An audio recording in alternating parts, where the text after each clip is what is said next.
성적으로 극도로 물러냈고 살인을 밥 먹듯이 자행했던 인간 세상을 하나님이 홍수로 심판했습니다.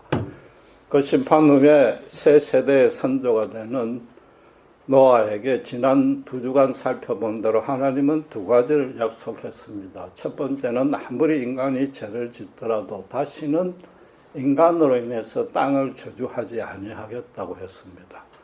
두 번째는 지난주에 살펴본 대로 피채 먹지 말라는 조건을 붙였지만은 고기를 먹어도 된다고 육식을 허용했습니다. 그런데 이 2가지 약속은 사실상 같은 내용입니다. 인간 생존 환경을 보존한 것과 또 육식을 허용해서 먹는 것이 부족함이 없도록 한 것 둘 다 인간으로 하여금 이 땅에서 생육하고 번성케 하려는 하나님의 뜻이요 사랑인 것입니다. 오늘 보신 본문은 그 약속을 다시 구체적으로 확인한 위에다가 그 약속을 보증하는 뜻으로 무지개를 구름 속에 둔다는 또 다른 약속까지 하셨습니다. 천지가 개벽하고 전 지구가 물에 잠기는 홍수 심판을 겪은 노아 가족에게는 그 충격이 엄청났을 것입니다. 물론 자기들이 하나님께 은혜를 받아서 구원받은 것에 대해서는 너무나 큰 감사가 넘쳤을 것입니다만은 그래도 1년 열흘간이나 이 네모나무 상자, 큰 나무 상자 같은 배 안에서 속수무책으로 물 위에 그냥 이리저리 떠다니다가 나중에 그냥 산중턱에 걸려서 몇 달을 보냈습니다. 꼼짝도 못하고 있었는데 그 기억은 끔찍했을 겁니다. 2번 다시는 그런 겪고 싶지 않은 체험이니까 후손들에게 제발 하나님께 겸손하고 순종하고 죄짓지 말라고 입이 닳도록 가르쳤을 것입니다. 거기다가 그 엄청났던 홍수 심판의 규모와 상황과 모습들을 자세하게 설명해 줬을 겁니다. 그러니까 후손이 오늘 14절의 말씀대로 구름이 땅을 덮을 때, 땅 전 지구처럼 완전히 사방천지를 덮을 때 후손들이 혹시 또 그런 홍수가 오지 않는가 두려워질 수 있다는 거죠. 그때 하나님이 세우신 무지개를 보면은 홍수 심판이 없다는 약속을 기억하고 안심하라는 겁니다. 그런데 이 무지개가 홍수 전에는 없다고 홍수 후에 새로 생겼다고 해석하는 것은 그건 무리입니다. 무지개는 알다시피 공기 중에 있는 수분에게 수증기의 빛이 굴절 반사 분광되는 현상입니다. 창세기 2장 6절에 홍수 전에는 안개가 땅에서 올라와서 지면을 적셨다고 했습니다. 그때는 수증기가 가득한 땅이었죠.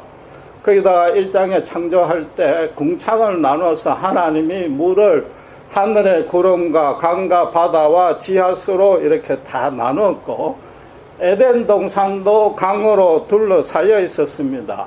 물은 햇빛을 쬐면은 증발하고 그게 구름이 되고 구름이 점점 모이면은 비를 내리고 비를 그친 후에는 무지개가 언제든 생길 수 있는 것입니다. 여러분 나이아가라 가보시면은 무지개는 하루 종일 걸려 있습니다. 홍수 전이나 후나 큰 비가 내리고 소나기가 내린 후에는 무지개가 항상 있는데 홍수 심판을 겪고 난 다음에는 그걸 보면은 천지 만물을 창조하신 하나님, 인생 만사를 주관하시는 하나님, 그분이 살아서 지금도 은혜 가운데 역사하고 있다는 것을 절대로 잊지 말라는 거죠. 거기다가 인간 생존의 환경을 계속해서 풍성하게 지금 보존하고 있는 그 은혜 앞에 더더욱 겸손해지고 감사하고 경배하라는 겁니다. 그래서 오늘 본문에도 하나님이 4가지 사항을 가지고 계속해서 그 뜻을 반복해서 강조하고 있습니다. 그걸 주목하셔야 되는데, 말하자면 성경을 읽는 신자가 반드시 숙지해서 삶에 실제로 적용해라는 내용인 것이죠. 그 첫 번째는 뭐냐 하면은 9절에 보시는 대로 내가 내 언약을 너희와 세운다고 그랬습니다. 이게 17절까지 내가 주어로 사용된 것이 8번이요. 내 언약, 내 무지개라고 소유격으로 사용된 게 3번입니다. 당신이 주체가 된다는 내용을 직접적으로 11번이나 강조한 거죠. 인간을 번성시키기 위한 아주 선한 뜻과 계획을 하나님 쪽에서 먼저 마련하시고 그걸 하나님이 수행하시고 하나님이 완성하신다는 겁니다. 완전하시고 전지전능하신 하나님이 약속하셨다면은 그게 성취 안 되고 버려지는 것은 1.1핵도 없는 것입니다. 모든 기식 있는 생물을 단번에 멸하겠다고 120년 전에 약속하셨는데 그대로 성취가 됐단 말이에요. 이제는 그 심판을 두 번 다시 안 하겠다, 홍수 심판을 안 하겠다고 11번이나 강조했습니다. 하나님이 11번이나 강조했단 말이에요. 이건 약속의 차원을 넘어서는 것이요, 그냥 1+1은 2라는 엄연한 진리요 사실입니다. 약속이라는 것은 믿음이 요구되지만은 진리라는 것은 그냥 알고 있으면 되는 겁니다. 두 번째는 인간은 물론이요 모든 생물과 맺는 약속이라고 했습니다. 본문 안에 모든이라는 수식어가 10번이나 있었고 4절 한 절에만도 4번이나 나옵니다. 그 약속이 적용되지 않는 피조물은 단 하나도 없다는 거죠.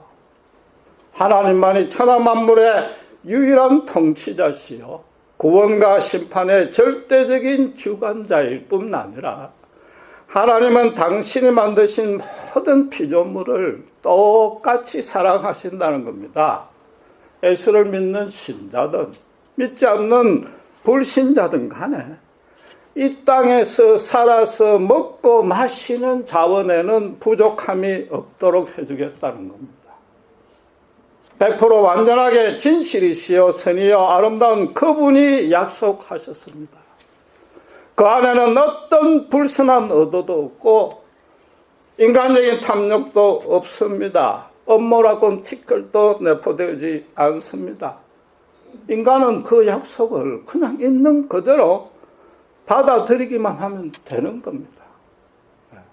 세 번째는 12절에 영원한 언약이라고 그랬고 16절에 영세까지 언약하시겠다고 그랬습니다. 그 언약이 영원하다는데 그 직접적인 표현은 2번밖에 안 했지만 같은 맥락에서 다시는 없을 것이라고 3번이나 강조했습니다. 아침 저녁으로 하루에도 생각이 여러 번 바뀌고 내 생각도 내가 모르는 인간과 다르신 분입니다. 하나님이 약속하셨으면 포기, 취소, 시건은 물론이요 절대로 변개도 안 합니다. 영원하신 하나님이 영원하다고 약속했단 말이에요. 보장했단 말이에요. 그럼 인간은 그 약속을 알고 그냥 받아들일 뿐만 아니라 혹시라도 안 이루어질까 더 이상 전전긍긍할 필요도 이유도 없는 것입니다. 네 번째는 이 언약의 증거로 무지개를 주겠다 했습니다. 12절, 13절, 17절에 3번이나 증거로 주시겠다고 하셨습니다. 만물을 주관하시는 영원하신 하나님 쪽에서 먼저 약속했습니다. 인간식으로 이야기하면은 입이 아플 정도로 다짐하고 또 다짐했습니다. 어리석고 무능한 인간이 더 이상 불만하고 의심가지기는커녕 거기다 아무 토도 못 따는데 그 위에 뭐라고요? 보정하는 보정물까지 주셨단 말이에요. 이게 마치 뭐와 같는가 하면 알기 쉽게 비유하면 이렇습니다. 대학 입시를 앞둔 아들 보고 아버지가 내 말만 잘 들으면 네가 원하는 최고급 스포츠카를 사주겠다고 했습니다.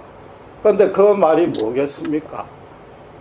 공부 잘해서 대학 잘 가라, 들어가라 그거 아니에요. 심지어 성적이 떨어져도 좋다. 학교 가끔 빠져도 좋다. 제발 나쁜 친구만 사귀지 말라. 혹시 나쁜 친구가 어울리더라도 마약, 술, 담배 손대지 마라. 어쩌다 호기심에 손댈 수 있지만은 제발 깽단에만 가지 말라. 그럼 네 원하는 최신 모델 스포츠카 사줄게. 그런데 그 약속만 한 게 아니고 실제로 사다가 차고에다가 갖다 놓은 거단 말이야. 그걸 카바를 해놨어. 의심이 나거든 덜다 봐라. 심심하면 보란 말이야. 단 열쇠는 안 주셨단 말이야. 인간이 어떤 죄를 짓더라도 생존하는 환경을 보존해주고 더 이상 홍수 심판이 없단 말이지. 거기다가 하나님의 약속의 보증으로 무지개까지 주셨는데 그게 그 말 아니냔 말이에요. 그 최고 좋은 차를 이미 본 자식은 어떻게 되겠습니까? 아버지의 뜻을 제대로 깨달을 것 아닙니까? 자기를 얼마나 사랑하는지 말 안 해도 아는 거예요. 그 사랑 앞에 완전히 항복하고 아버지가 뭐 공부해라 마라 소리 안 해도 스스로 나쁜 짓 안 하고 공부 열심히 할 것이고 원하는 대학교 들어갈 것입니다. 대학교 들어가면 또 어떻게 되겠어요? 내 학생 신분에 이런 최고급 최신 스포츠카는 필요 없다. 아버지한테 부담 줄 수 없다. 돌려줄 것이고 지하철 타고 다니고 아니면 그걸 팔아서 불쌍한 학생 도와줄 것 아니냔 말이에요. 지금 저희가 네 가지 하나님이 강조한 내용을 살펴본 게 본문의 의미를 가르치려는 정도가 아니단 말이에요. 그건 읽으면 아는 거예요. 하나님이 정말로 그렇게 강조하셨단 말이에요. 하나님이 살아계시고 성경이 하나님의 살아 역사하시는 말씀이라고 믿는 여러분이라면은 이 말씀이 지금 바로 나에게 주는 말씀이단 말이에요. 오늘날 그냥 무지개를 볼 때, 야, 참 신기하다, 아름답다, 오묘하다, 하나님의 권능에 그저 감탄만 할 것이 아니라, 뭐라고요? 우리 자신들에게도 내 신앙 여정상에도 하나님이 주신 무지개 같은 증거가 많이 있어야 된단 말입니다. 거기다가 뭐예요? 방금 비유했던 그 고등학생 아들처럼 스스로 공부하고 착한 학생이 되어서 대학에 입학하고 스포츠카 반납하고 지하철 타고 불쌍한 학생 도와주고 있는 그렇게 되어 있어야 된다는 게 본문의 말씀인 거죠. 하나님에게 받은 사랑을 내 혼자 차지할 게 아니라 이웃에 나눠주고 섬기고 그들로 하여금 하나님을 알도록 해줘야 됩니다. 무지개란 것은 언약의 증거입니다. 지금 증거라고 했습니다. 무지개 자체가 어떤 복을 받는 언약의 내용물이 아닙니다. 무지개는 아무리 먹구름이나 폭우가 그친 후에 생길지라도 무지개 자체에 뭐 땅에 영양을 공급하거나 농사에 도움되는 것 단 하나 없단 말이에요. 무지개는 뭐예요? 사람에게 기쁨만 준단 말이에요. 힘든 것 잊어버리란 기쁨만 준단 말이에요. 폭우가 끝났단 말이에요. 그런데 뭐예요? 신자들이 매일 왜 내 삶이 무지개같이 않느냐 말이죠. 왜 나에게 최고급 자동차 언제 주실 거냐고, 언제 바꿔주실 거냐고 불평만 하고 있지 않느냐 말이에요. 여러분 인생을 살다 보면은 정말 앞뒤가 다 막히고 아무것도 못할 때 있습니다. 속수무책으로 노아 홍수처럼 떠다닐 때 있습니다. 그러다가 나중에 하나님의 구원의 은혜를 받는데 막상 그때는 구원받은지도 몰라요. 문제가 해결된지도 몰라. 왜 내 기도한 대로 안 됐거든.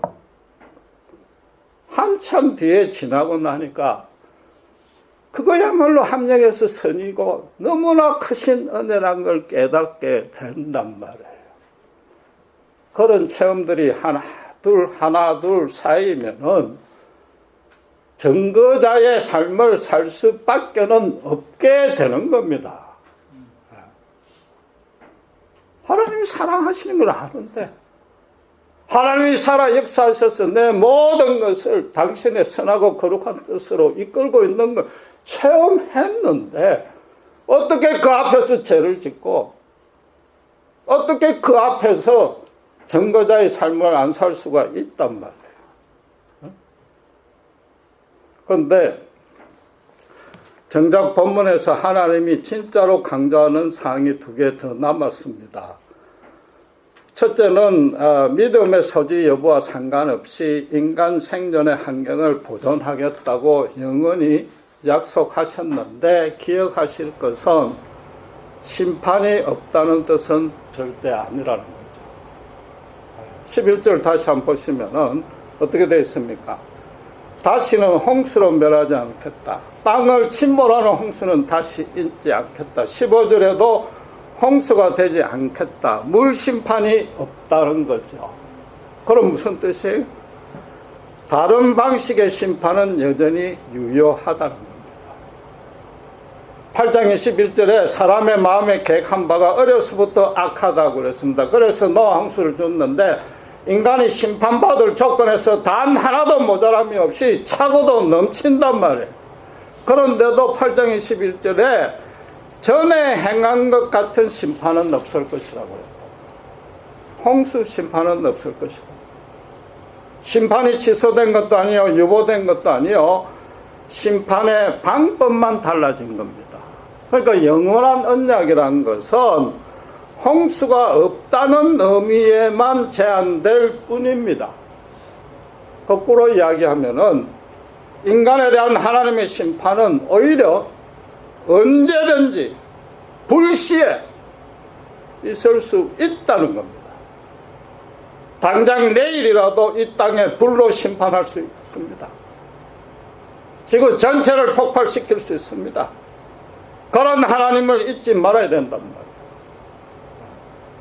창세기 19장 24절을 보면은 노아 홍수 이전과 똑같이 성적으로 극도로 문란했던 소돔과 고모라를 하나님이 하늘에서 유황과 불을 내려서 심판하는데 놀랍게도 비같이 내렸다고 합니다. 비같이.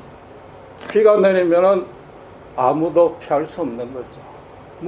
불이 비처럼 내렸답니다. 노아 홍수에 한 명도 못 살고 모든 거민이 죽었듯이 소돔과 고모라도 불바다가 돼가 한 명도 못 살았단 말이에요. 그런데 그 중에 노아 홍수 때 하나님께 은혜 받은 당대의 의인 노아를 통해서 노아 일가족은 구원을 받았습니다. 소돔과 고모라 때는 어땠습니까? 롯이 구원받을 자격이 있었습니까? never. 전혀 그렇지 않죠. 그런데 왜 구원받았습니까? 삼천자는 아브라함이 멀리서 제발 살려달라고 간청했기 때문에 그 유일한 이유로 구원받았습니다. 아브라함은 무지개를 보고 그저 경탄한 것이 아니고 복에 거는 되시며 살아계신 하나님 앞에 정말로 겸손하게 엎드려다 보니까 하나님이 자기를 얼마나 사랑하는지 생생한 체험의 증거가 너무 많은 거예요. 그러니까 아브라함이 증거자의 삶을 살아간 거예요. 그 하나님이 그 아브라함의 기도를 들었단 말이에요. 그것도 어떻게? 본토 친척 아비 집을 떠나라고 명령했는데 그 명령을 어기고 조카 롯을 데리고 나왔단 말이에요. 하나님 명령 어긴 대상인 롯을 아브라함의 기도로 구원해주는 역사까지 있었단 말이에요. 베드로후서 3장 3절에서 7절 한번 보시겠습니다. 중요한 내용이라서 다 같이 한번 찾아보겠습니다. 제가 가진 성경의 신약 성경 386페이지입니다.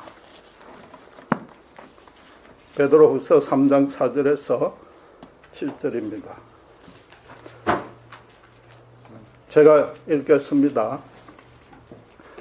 먼저 이것을 알지니 말세에 기롱하는 자들이 와서 자기의 정욕을 쫓아 행하며 기롱하여 가로되 주의 강림하신다는 약속이 어디 있느냐. 조상들이 잔 후로부터 만물이 처음 창조할 때와 같이 그냥 있다 하니 이는 하늘이 옛적부터 있는 것과 땅이 물에서 나와 물로 성립한 것도 하나님의 말씀으로 된 것을 저희가 불어 고의로 잊으려 함이로다. 이로 말미암아 그때 세상은 물의 넘침으로 노아 홍수로 멸망하였으되 이제 하늘과 땅은 그 동일한 말씀으로 하나님의 약속의 말씀으로 뭐라고요?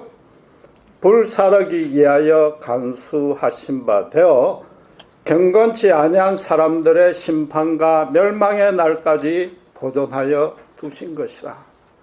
인간의 생존 환경이 변함없이 그냥 그대로 큰일 없이 있으니까 하나님 심판도 없고 하나님도 없다고 태평치고 있는데 성경이 뭐라고 엄숙하게 선포합니까?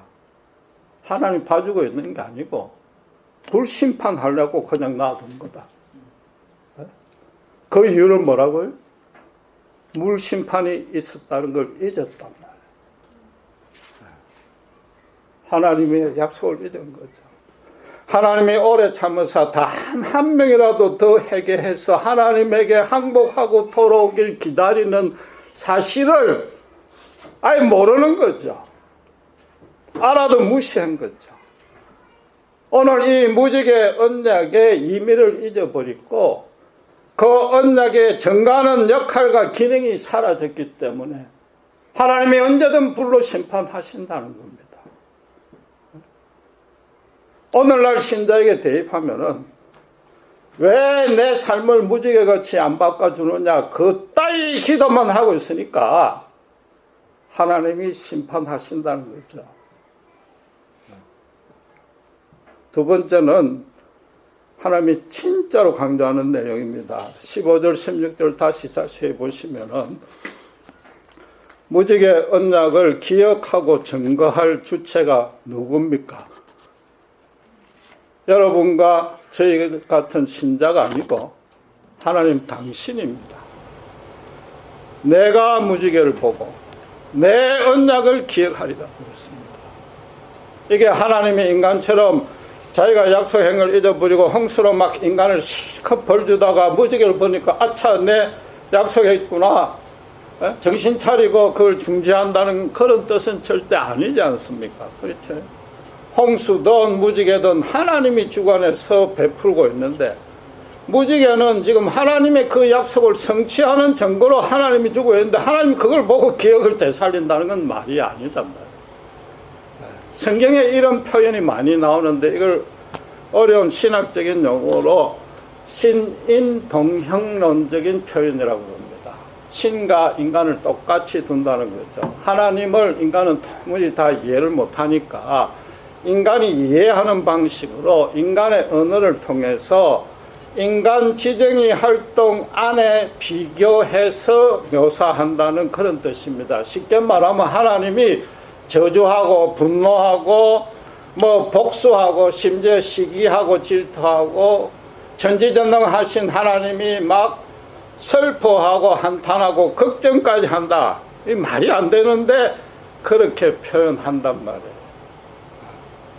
그게 지금 그 내용인데 이걸 또 알기 쉽게 제가 비유를 해보겠습니다. 아까 그 고등학생 아들로 돌아가면은 매일 저녁마다 하라는 공부는 안 하고 나쁜 친구하고 어울려서 매일 술 먹고 고고장 가고 밤 12시 넘어 들어오고 하루도 정상적으로 공부하는 날이 없는 거예요. 엄마는 오늘 밤에도 늦게 새벽에 들어오고 와서 그대로 방에 쓰러져 잘 줄 압니다. 그런데 어떻게 해요? 저녁 7시만 되면은 따뜻한 밥하고 국하고 반찬을 정성스레 차려가지고 밥을 먹지도 않는데 또 차려놓는 거예요. 그 다음 날에도 또 그 다음 날에도 한결같이 새밥을 차려놓는 거예요. 엄마는 아들을 붙들고 몽둥이 찜질해도 시원찮을 판국인데 다 큰 아들 손찌검하기 힘들면 따끔하게 야단을 치거나 용돈을 안 주면 그만이고 이것저것 백약이 무효하면 밥을 안 차려주면 됩니다.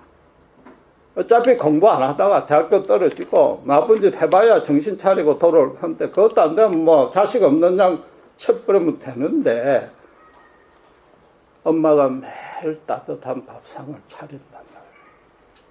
그 뜻이 뭐예요? 물론 내가 너를 얼마나 사랑하는지 깨달아라는 거죠. 그러나 그건 너무나 기본적인 거죠. 엄마 사랑을 모르는 자식이 있습니까? 그보다 더 중요한 뜻은 엄마의 나는 아무리 힘들어도 좋다. 네가 지금 고3이지 않느냐. 고3 학생이면은 네가 어떤 사람인지 알면 정신 차려서 공부할 것 아니냐. 그게 엄마의 육이 아니고 너 자신에게 최선의 길이라는 걸 깨달아는 거죠. 집 밖에 나가 사돌아 봐야 당장 재밌을지 몰라도 결국 죄만 득실득실하고 타락하고 실패만 기다릴 것이단 말이에요.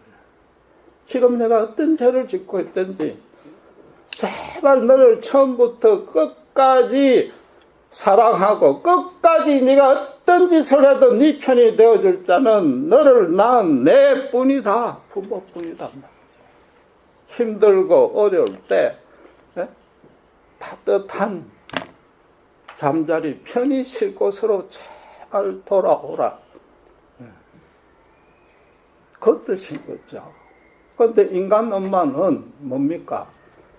그래라도 안 하면은 자칫 잘못하면 아들 미운 마음이 생길 것이고 피곤해질까봐 그래 하는 거죠. 매일 정말로 기도하는 심정으로 매일 그래 밥을 차릴 것이단 말이에요. 그런 인간 엄마처럼 하나님을 묘사해놨다고 신림동역론인데 하나님은 그런 인간과는 다르죠. 언제든지 완전하시고 진실하시고 불순한 동기 단 하나 없으시고 가장 중요하게는 절대로 피곤치 않단 말이에요. 구름으로 비를 뿌릴 때는 하나님의 사랑이 줄고 무지개가 뜰 때 하나님의 사랑이 늘어나는 게 아닌 것입니다. 하나님은 인간처럼 뭐 자식에게 대하듯이 당신의 인간에 대한 사랑을 다시 재확인하고 다짐하여가 뭐 힘을 얻고 이럴 필요가 없는 겁니다. 하나님이 지금 당장 이 땅을 불로 심판할지라도 하나님의 사랑이 단 하나도 모자란 게 없고 대신에 인간이 심판받을 조건에서 차고 넘치기 때문에 그런 겁니다. 그런데도 지금 인간들이 어떻게 하고 있느냐 말이에요. 거의 매일 나쁜 친구하고 어울려 놀지 않습니까? 어쩌다 친구 못 만나가 집에 일찍 들어오면 차려놓은 밥상 거들떠 보지도 않지요. 왜? 세상에서 식당에서 먹는 게 훨씬 맛있으니까. 교회 나오면 맨날 찔리는 얘기만 하니까.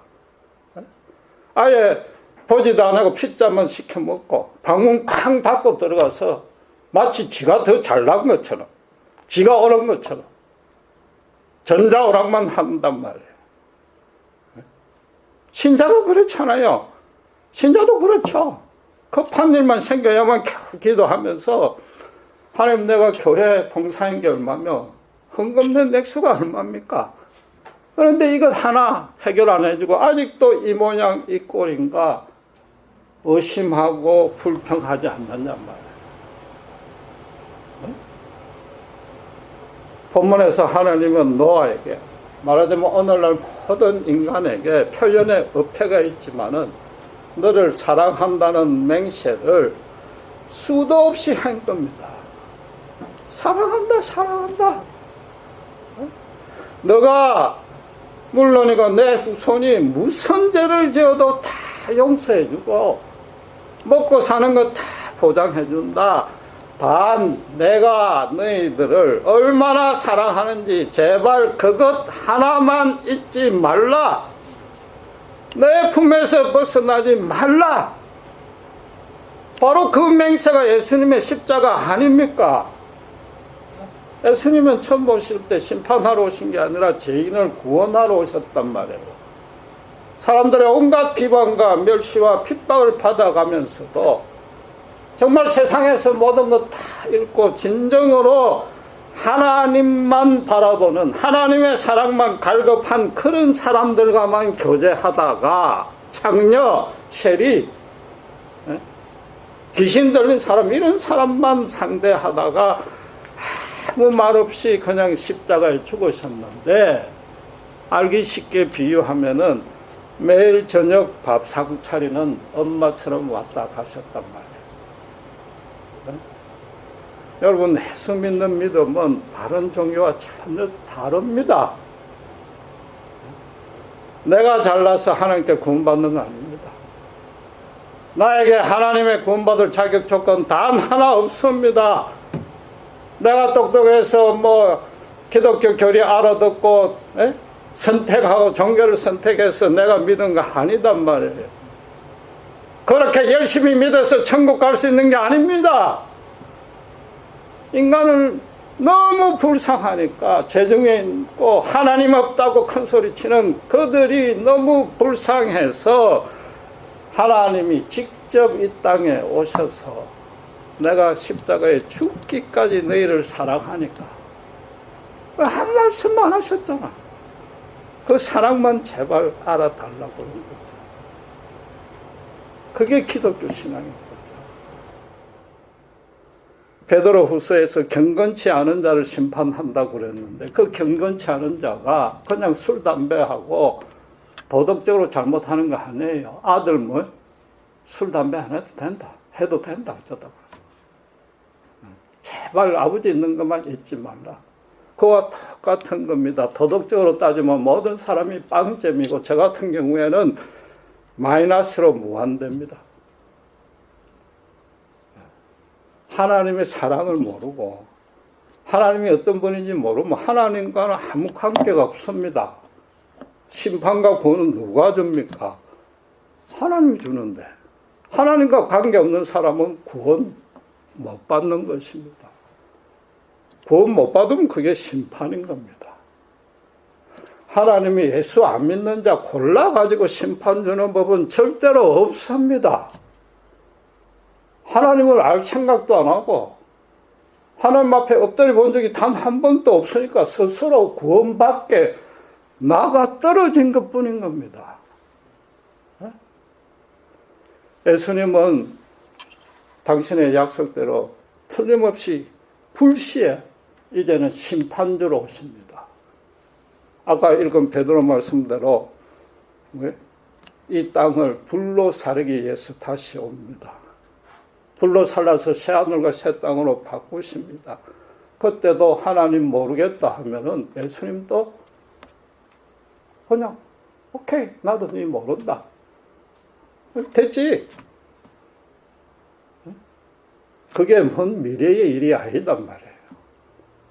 인간 개인으로 따지면 이 짧고 한 번뿐인 인생 곧 다 죽게 됩니다. 죽을 때 예수님 모르면 어떻게 불심판 받는 거죠. 그런데 대부분의 사람들이 하나님이 어디 있느냐고, 하나님이 밥 먹여주느냐고, 교회 가면 이상하게 박수나 치사하고 마음에 안 든다. 그렇게 끝까지 버티다 결국 죽을 때 되면 뭐라고 그럽니까? 하나님이 내 같은 자도 용서해 주실까? 그러잖아요.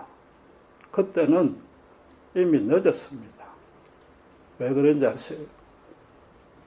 정말로 진심으로 하나님을 알고 그분의 사랑을 겪어보려는 마음이 없이 그때는 혹시 심판받는가 두려워서 그것만 면해보자고 말하는 것인데, 하나님이 거기 속했습니까? 기도하겠습니다.